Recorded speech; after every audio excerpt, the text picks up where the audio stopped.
16-ամյա Նարեկ Խաչատրյանը մանրակրկիտ կերպով ուսումնասիրել է հարազատ Սալուտ գյուղի պատմությունը, այն փոքրիկ բնակավայր է, սակայն բավականին հարուստ պատմություն ունի։ Գյուղում կա 19-րդ դարի կիսավեր եկեղեցի, որին կից Հայաստանում առկա 7 խոյաքարերից մեկն է։ Մոտավոր 18-րդ դարի վերջին է Նեգես տեղաժողովուրդը, այսինքն առաջինը իմ նախապապս Ղազար է եղել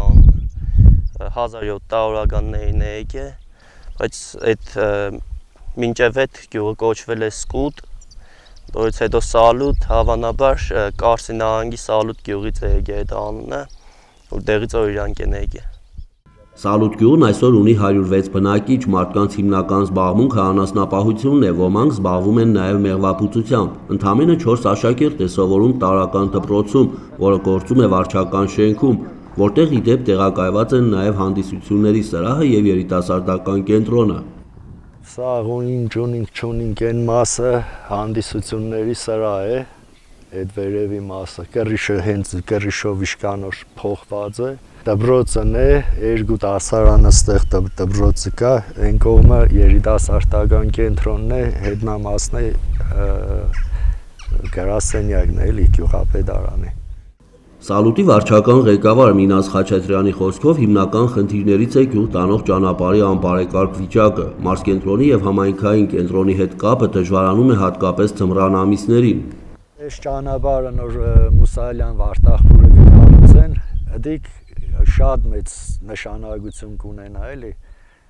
Մենք մեր ավտոմեքենաների համար գույքահարկը մուծենք, ինչ որ մենք կմուծենք edel քաղաքի ու մայրաքաղաքի ապրողները, բայց մենք մեր ավտոմեքենաները տարեկան 2-3 անգամ էլ որ ռեմոնտ ենք այդ խադավոն կամ վերջը, իրանք 2-3 տարին մեկ պետք է ռեմոնտ անեն։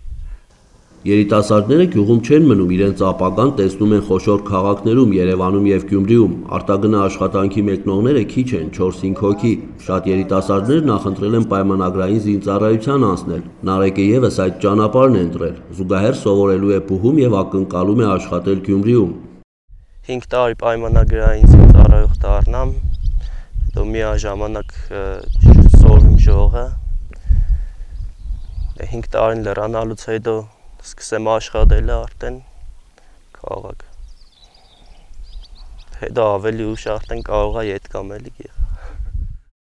Նարեկի համար զարմանալի չէ, որ իր ավագ ընկերները գյուղում չեն մնում, տարբեր պատճառներ կան, աշխատատեղի բացակայություն, ոչ եկամտաբեր անասնապահություն, բնակարանային խնդիր եւ այլն։